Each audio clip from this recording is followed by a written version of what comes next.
Western intelligence agencies believe Russia is behind two recent attempts to smuggle explosives onto cargo planes and may be targeting planes bound for the U.S.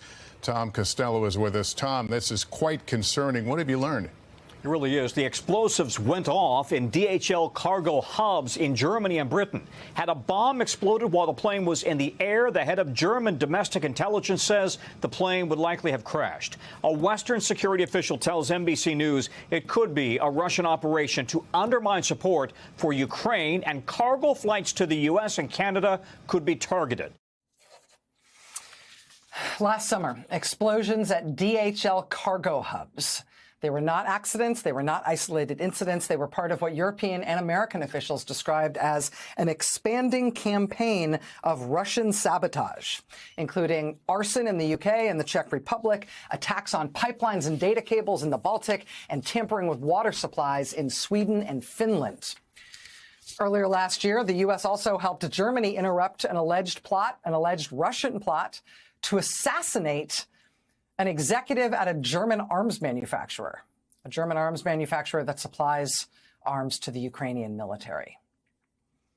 But those cargo bombs on those DHL planes, even with all that other stuff, when the DHL planes started having bombs on board, U.S. intelligence officials said they were a Russian test run to figure out how those devices could get aboard planes bound for the U.S.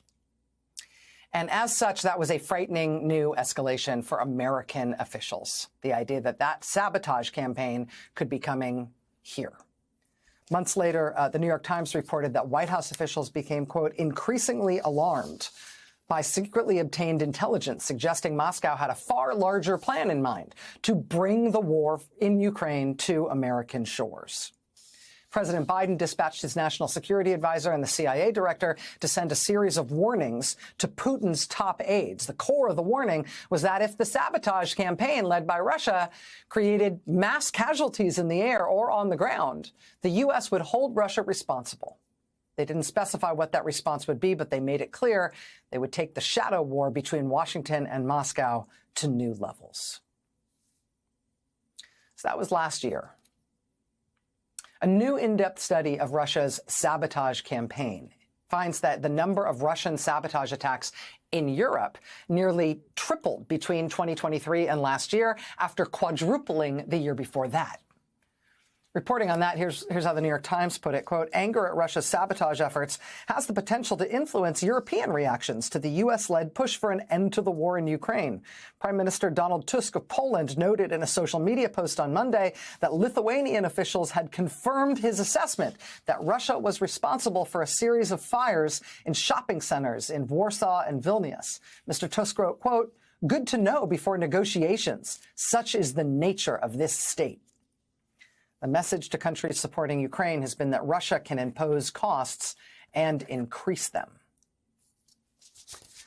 So we had this very big scare last year with not just this sabotage campaign rapidly escalating in Europe, but it appearing to start to target the United States. Yesterday, we get data that Russian sabotage attacks in Europe quadrupled one year and then tripled the year after that. Well, now today we get this from Reuters. U.S. suspends some efforts to counter Russian sabotage as Trump moves closer to Putin. Quote, several U.S. national security agencies have halted work on a coordinated effort to counter Russian sabotage, disinformation, and cyber attacks, easing pressure on Moscow as the Trump administration pushes Russia to end its war in Ukraine.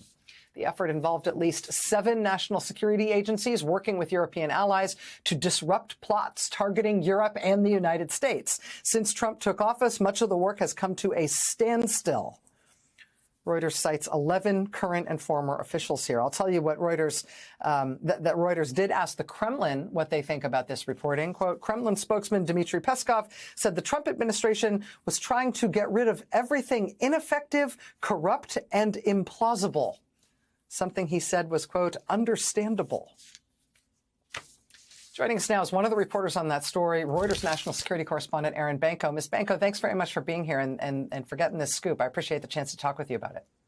Yeah, thanks for having me. Is the United States pulling back from anti-Russian sabotage efforts Because they don't believe they're happening, or because they believe that the efforts are ineffective? What's the rationale on the U.S. side for cutting back on these efforts? I would say it's very clear from officials we've spoken to, both in this administration and in the prior administration, that our intelligence, U.S. intelligence, European intelligence, still shows that Russia poses a threat both to the U.S. and to Europe in regard to its hybrid warfare campaign or its sabotage campaign. That threat has not gone away. We've spoken to several very senior intelligence officials about this fact. This intelligence has been circulated as recently as last week here in the U.S. and in Europe. But it's very clear from the conversations we've had over the last month or two that this administration does not view the countering of Russia's hybrid warfare campaign as a priority. This was a very high priority for the prior administration, a program they stood up in 2024 to, across the interagency, track, combat this campaign both in Europe and potentially in the US. And a huge part of that was coordinating with Europe. So that included everything from sharing intelligence to drawing up strategies for trying to counter Russia's campaign. So it was a massive priority for the Biden administration, and something Biden officials briefed Trump officials on right before they left, urging them to continue this program. The sabotage that Russia has been accused of, their efforts, mostly have been documented in Europe. There is this very worrying case on the record in terms of them targeting parcel bombs that were on planes, potentially to be bound for the United States. What do you understand about the balance of, the balance of how much heavy lifting was being done in this effort by European nations versus by the U.S.? Presumably, the Europeans are going to still be trying to counter this stuff because they've been bearing more of the brunt of it. With the U.S. withdrawing, how much harder is their work going to be? Yeah, that's a really good question.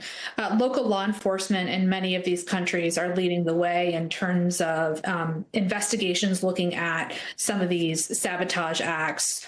But I should note it's not just sabotage acts. It's not just arson attacks we're talking about here. We're talking about everything from arson to influence campaigns and political elections to cyber intrusions. And a huge part of what the U.S. did under Biden was shared critical intelligence on not only the unfolding sabotage plots, but on what was going on in the cyberspace as well. And so what happens when the U.S. pulls back or deprioritizes something like this is that the coordination in terms of intelligence sharing then gets lost. I should note that there's no evidence that sort of the systematic intelligence that gets shared from the U.S. and Europe has ceased, but there was this coordinated effort by the White House in particular, the National Security Council, the FBI, DHS, where a lot of those conversations were happening. That is no longer. And so when the U.S. pulls back from something like that, you lose a lot of not only the coordination, but the intelligence as well. Reuters national security correspondent Erin Banco, thank you very much for this time. I know this is very difficult reporting in this sector of government operations. It's really valuable. Thank you for helping us understand it. Thanks for having me. But the Trump administration on day one with Pam Bondi at the Justice Department, they announced they're no longer enforcing the rules against foreign agents. They no longer are going to enforce efforts by Russians to evade sanctions. They announced at the Defense Department that they're standing down cyber command operations against Russia. And now we have this reporting from Reuters that they're no longer going to try to counter Russian sabotage efforts that have included assassination attempts and arson and package bombs targeting the United States originating in Europe. It's all pointing in one direction, right?